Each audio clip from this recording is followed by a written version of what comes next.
Λοιπόν, σου έχω ένα πράγμα, ένα διακοσμητικό, το οποίο κοστίζει κάτω από 30 € και μπορείς να το βάλεις στο σαλόνι σου και πίστεψέ με, δεν υπάρχει περίπτωση να μπει κάποιος να το δει και να μην το σχολιάσει. Χρειάστηκε να στηρίξω το κινητό μου για να το δείξω αυτό το πράγμα, γιατί πρέπει να το κρατήσω με τα δύο χέρια.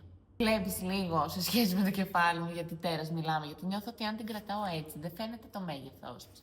Είναι τεράστια. Είναι πολύ βαριά, το καλούπι της είναι ακόμα πιο βαρύ. Και αυτό το πράγμα, τώρα εγώ θα σου δείξω έξτρα tip, αλλά αν έχεις λίγο περιορισμένο budget, ok. Εδώ, στο δίσκο.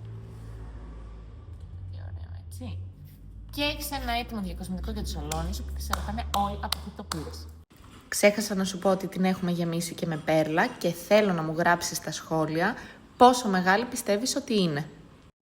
Λοιπόν, σου έχω ένα πράγμα, ένα διακοσμητικό, το οποίο κοστίζει κάτω από 30 € και μπορείς να το βάλεις στο σαλόνι σου και πίστεψέ με, δεν υπάρχει περίπτωση να μπει κάποιος να το δει και να μην το σχολιάσει. Χρειάστηκε να στηρίξω το κινητό μου για να το δείξω αυτό το πράγμα, γιατί πρέπει να το κρατήσω με τα δύο χέρια. Βλέπεις λίγο σε σχέση με το κεφάλι μου, γιατί τέρας μιλάμε, γιατί νιώθω ότι αν την κρατάω έτσι δεν φαίνεται το μέγεθός της. Είναι τεράστια. Είναι πολύ βαριά, το καλούπι της είναι ακόμα πιο βαρύ. Και αυτό το πράγμα, τώρα εγώ θα σου δείξω έξτρα tip, αλλά αν έχεις λίγο περιορισμένο budget, ok. Εδώ, στο δίσκο. Τι ωραίο, έτσι. Και έχεις ένα έτοιμο διακοσμητικό για το σαλόνι σου που θα σε ρωτάνε όλοι από πού το πήρες.